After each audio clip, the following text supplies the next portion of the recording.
Instagram can be like eating an entire can of frosting for your eyeballs. To me, it feels like mainlining dopamine straight up to my cornea, especially after a good British baking show and a glass of red wine.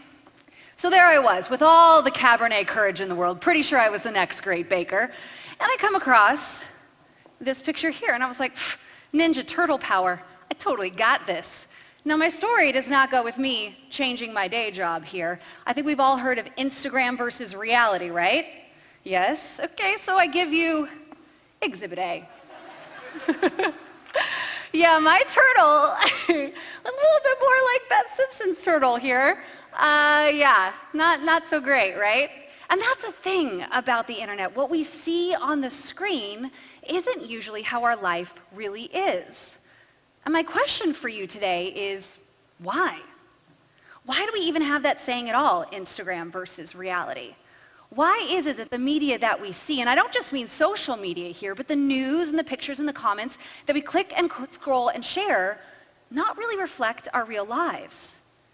And what kind of negative effects does it have on us to be bombarded with this narrative that doesn't sound or look like us? Because the way I see it, we apparently have got two choices. And feel free to clap if you agree with me. We got one choice here, which is this like skinny, perfect, happy, filtered life. Or, hell in a handbasket, the world is apparently all on fire, we're all about to have the plague and start World War III. Yeah?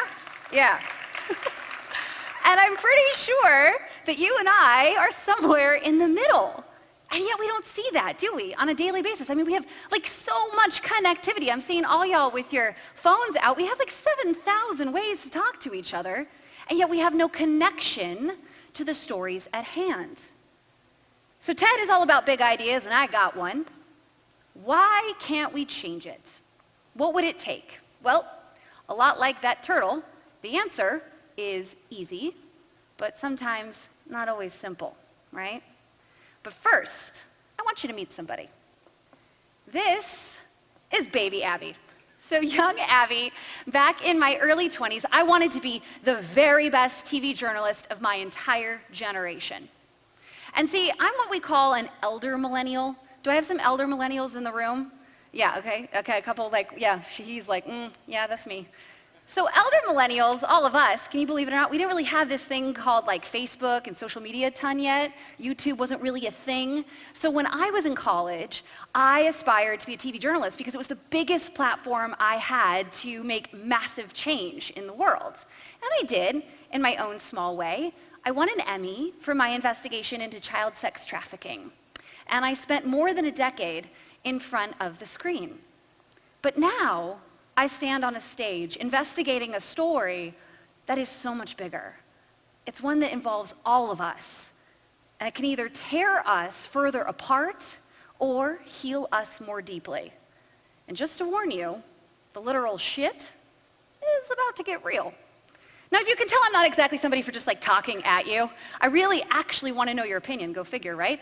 So I'm going to ask you some questions along the way, and here's how this game works. I'd love if you could raise your hands. You can also clap, mm-hms, and snaps. Highly appreciated. Anybody, thank you, we're practicing, I love it. Anybody at home, by the way, that you're watching this in the YouTube video, you can leave your comments right below this video, which should be interesting to read later. So here we go. Question number 1. How many of you feel like the media has become a screaming match to the point of just noise? Raise your hands. We're clapping, yeah? So pretty much like everybody. All right, okay, that's fair. And we are so overwhelmed, frankly, with so many facts and pictures and your uncle's political rants on Facebook that you've pretty much just tuned it all out. Also fair? Raise of hands and clapping, okay? And our big strategy is apparently we're gonna watch cat videos all day. I mean, it is a cat playing a piano, so I don't exactly blame you. Did you realize that more Americans are gonna watch cat videos today than they will the news? That's where we're at these days, y'all. Seriously. Okay, last question here. You're doing great.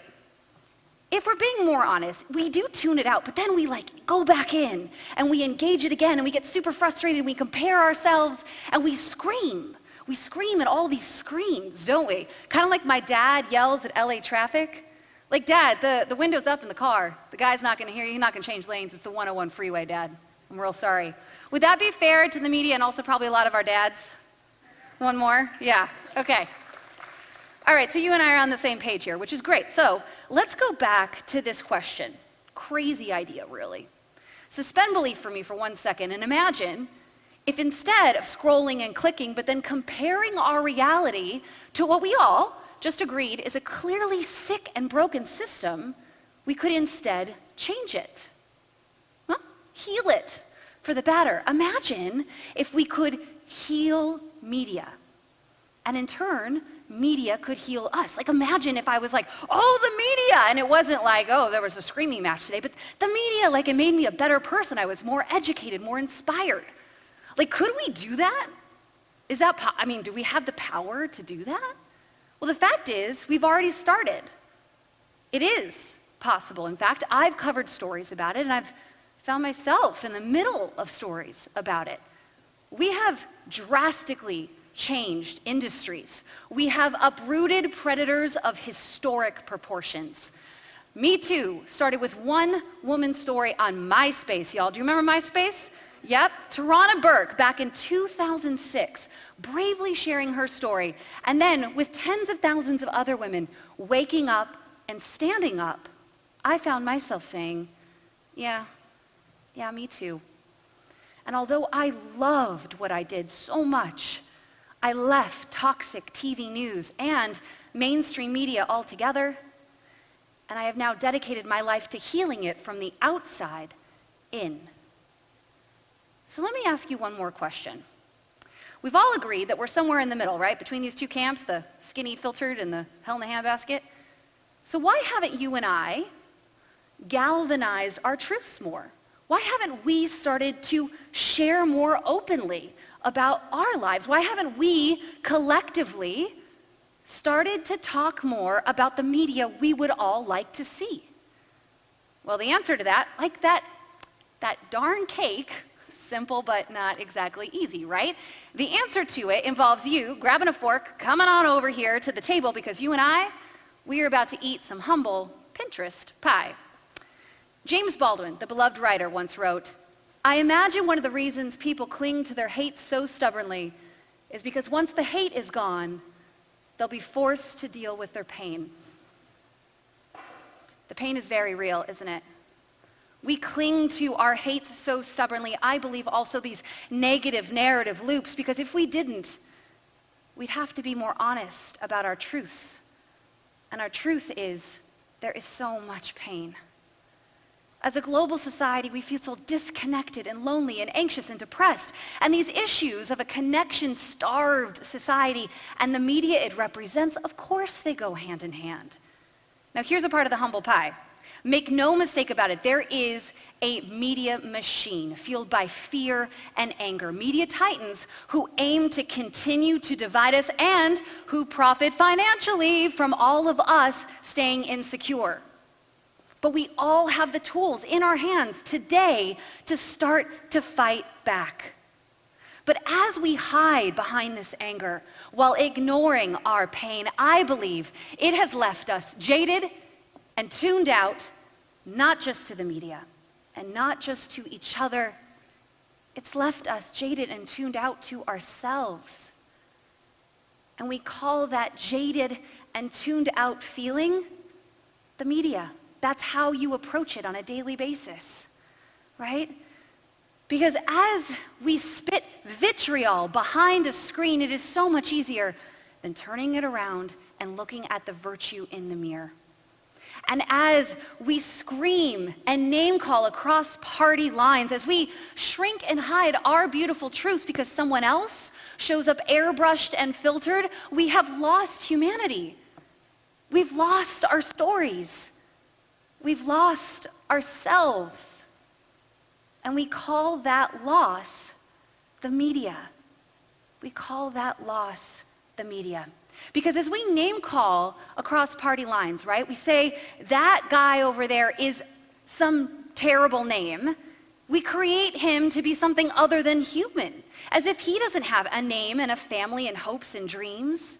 And as we shrink and hide our beautiful truths because somebody else shows up airbrushed and filtered and perfect, we forget that this person is showing up airbrushed and filtered because she too feels the same jaded and tuned out from her truth. And who financially benefits? Not me, not you, but a clearly sick and broken system. I've investigated my whole life stories, and I'll tell you what, you got to follow the money. And you and I aren't making any when we stay jaded and tuned out. That's the truth. Now, I have interviewed thousands of people in my life, and I know 100% three things for sure.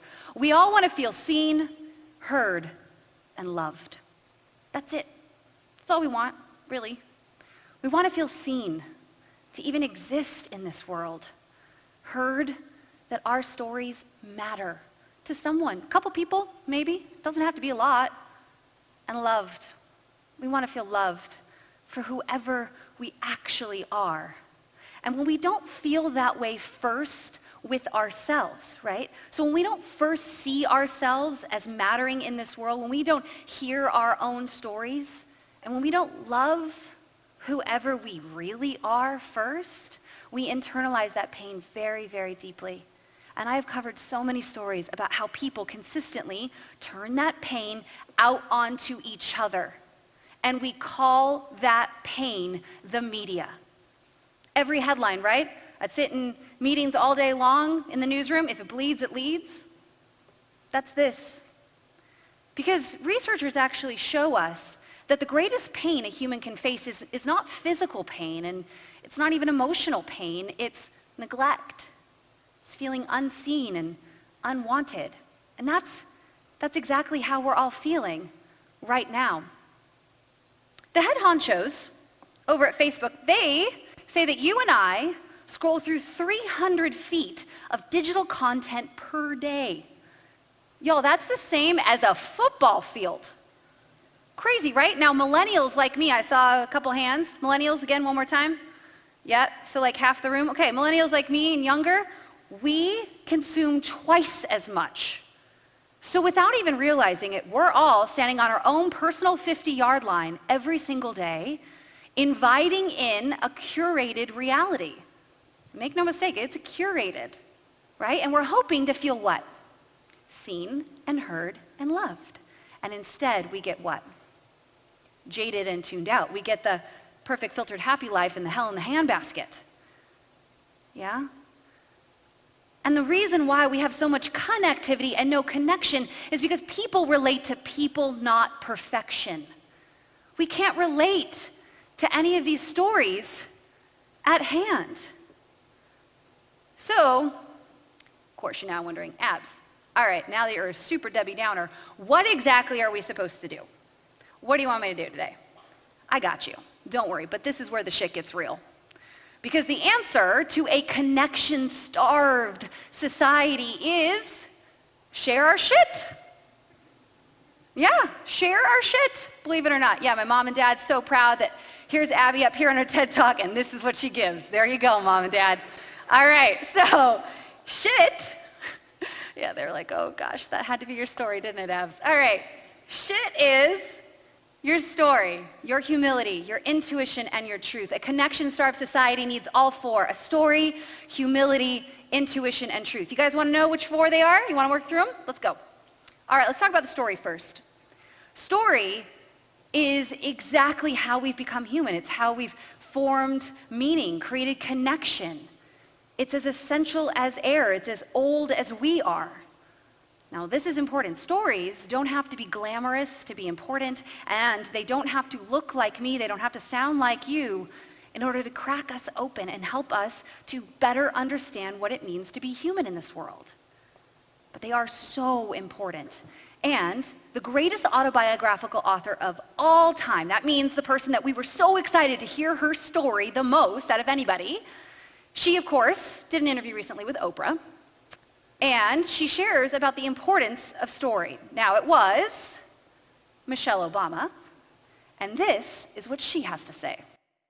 So many people saw themselves in my story. It's also a time for owning our stories. And I think that's part of what resonated with people. Yes. I mean, a lot of people came up and said, well, you were so vulnerable. Was it hard for you to tell your story, to tell your truth? There were things you covered that were difficult, like trouble in your marriage and trouble getting pregnant. Was that hard to do? And my response is, no, that's my story. I embrace every aspect of who I am because, as I've said, I like my story. I like all the highs and lows and the bumps in between. Yeah. And I think that, what we learn from that is people they gravitate to other people's vulnerabilities. We gravitate to one another when we see the best and the worst in ourselves because it makes us feel human. And I think people connected to the humanness. Now, humility. Let's talk about humility. There's two sides to this coin. And the first side of humility is saying, it's okay that I'm not okay. When we're asked by our friends, when we're about to filter ourselves on social media, when we're about to be interviewed as a business leader and we act as if we've never had a hard time in our life, we get to talk openly about our anxieties and depressions and fears. Tens of millions of us are facing it on a daily basis. There is no shame in that. There's power. There's power in our humility. Now, the second half of the coin is specifically for my white friends. Because humility is about asking yourself, is it white privilege or is it manifesting? Okay, so there's an activist and actor, Jamila Jamil, who says on Instagram, privilege is not always about wealth, education, and power. Sometimes it is purely the absence of discrimination. That in and of itself, right? That is a privilege. So I was covering this news story, and I'm driving, and again, elder millennial thing, we didn't have this thing called Siri. I know, it would have been super helpful. We had this thing called MapQuest. How many of y'all remember MapQuest? Oh yeah. I had to print a piece of paper out. This is for the younger people. I printed a paper out that gave me directions, and I had to just follow that. That was my life. So I'm driving around all crazy, looking around, trying to find this breaking news, freaking out because I'm like 22, and I see a bunch of police lights behind me. First piece of my privilege. I see police lights and think, oh my gosh, cops, somebody who's here to help me. I pull over on the side of the freeway. I proceed to get out of my car and run towards the police officer. Second piece of privilege, nothing happened. Cop gets out of the car. Lady, what are you doing? Why are you driving so crazy? I thought you stole this car. Again, still for some reason didn't tase me or do anything if he thought I stole the car. And I say, oh, no, officer, I'm lost. Can you please take me to this breaking news story? My boss is going to kill me. I don't know where I'm going. Oh, yeah, no problem. Third piece, drives me to my breaking news story. No problem. Gives me a little tip of the hat, keeps on going. I thought for years that I had just manifested that opportunity. Yeah, I did. I just thought I had won over a baby Jesus and that's what happened. No, that's not what happened. That's not what happened. And the onus is on each of us. The onus is on us to educate ourselves about the reality that not all of us share. I call this healthy triggers. When we're on our 50-yard line inviting in a reality, invite in some healthy triggers for yourself. One of them is Glennon Doyle. She was a mommy blogger turned civil activist.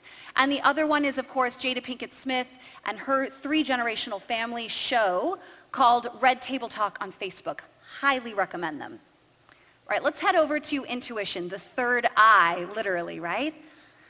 Intuition is about a paradigm shift of leadership that I am seeing. It is about saying that when we are in our boardrooms and when we are with our clients and when we're with our friends, we get to talk as much about KPIs and ROIs as we do this deep knowing of what is the right next step. That we get to step in as much to our masculine and feminine energies, and that alone deserves a headline.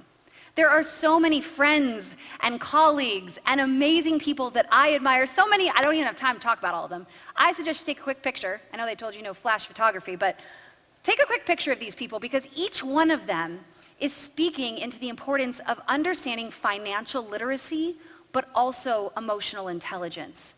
Sarah Blakely, the billionaire founder of Spanx, speaks very much into how we have changed the narrative that masculine and feminine deserve to be both. And I don't mean sexual orientation, I mean the physical energy in our bodies, how we orient our day deserves to have equal footing and say. And then the last piece, truth, right? Truth, as I like to say, is a yard sale of the soul, out in the open, free to just be. And truth is whatever you call it to be. And truth can be ever-changing. And the one person, of course, I think best exemplifies this, right? Somebody that understands, has lived, and holds space for, because every time you live your truth, you give permission for someone else to do the same. But on top of that, there is actually one more. There's an incredible young girl named Zaya, who is Dwayne Wade and Gabrielle Union's daughter. She just came out a couple months ago saying that she was trans. Because they're afraid they will be judged. I would say, don't even think about that. Just be true to yourself, because are you really even, what's the point of being on this earth if you're going to try to be someone you're not? She explains that it is so important because why would we want to live our lives if it wasn't our truth? Why would we want to be liked and loved? Why would we want to be seen, heard, and loved, right? If it wasn't our truth in this world. What's the point? And I know I'm asking you a lot. I know you've sat very patiently and listened to me, and you're still thinking, Abs, you're crazy. Maybe that's good for you, maybe that's good for somebody else, but I don't need people up literally in my shit. That's just not my jam. I will tell you, though, that as I've gone on this personal journey of sharing my shit, I have begun to truly see and hear and love myself first. It is so liberating, and it's awesome because I'm loved for whoever I really am. Oh my gosh, y'all, I spent like a decade trying to hope you thought I was perfect on that TV screen, and it is exhausting. I will tell you that it is so liberating to have to get to share your shit. So, I got your back. We can do it in 3 steps, together, collectively, because we all just agreed we have a clearly sick and broken system. We have seen the industries that we can change. We have seen the tens of thousands of people who have drastically changed their lives thanks to Me Too, and it doesn't have to stop there. So here are 3 steps. Number 1, especially for my entrepreneur friends, y'all love a challenge, so here's your challenge, okay? Next 4 days, you're going to pick one letter, S-H-I or T. I want you to embrace your story, find your humility, live in your intuition, and share your truth, y'all. You can choose those letters. You can share them in your journal. You can put them on your podcast. You can put them on your social media. You can use this hashtag if you like so I can find you and start to learn more about your stories. The second one, stop following people who make you feel like shit. It's pretty simple. You're standing here on your 50-yard line and you hate it. You just said you hate it. You're watching cat videos now. That's your answer. Stop following people who make you feel like shit. If you find yourself sitting there and there's just a bunch of political rants where everybody's just hating on each other and you're not getting anything more and new from it, unfollow. Don't go there. If you find yourself, don't lie, girls, you find yourself all up in there on her stomach, oh, why is her stomach so flat? Oh my gosh, she doesn't have cellulite on her butt, so that means I can't wear a bathing suit. That was true of me in my 20s. Oh my gosh. Y'all, stop. The onus is on us. We can do this. This isn't that crazy. The last step is stop the scroll and find the face. Use this magical device that's in your hand right now to create safe places in this world. All of you are leaders. You're leaders in your family, you're leaders in your community, you're leaders in your business. You can use this phone to hold safe spaces outside where we're wanting that thing called connection. Okay, you can do it in your podcasts, you can do it at yoga studios, you can do it in your co-working space, churches, where we start to share our stories and find our humility and live in our intuition and tell our truths. Because the fact is, we are the ones that we have been waiting for. There's no one behind us. It really is only us. It's up to us if we want to change the media, to heal media, so that in turn, media could heal us. Because the fact is that just like that darn turtle cake, okay, what we see in real life is going to be a whole lot more messy, but I can promise you, it's also going to taste a lot more sweet. So what is your shit? And when are you going to start sharing it? I dare you. Thanks for coming to my TED Talk.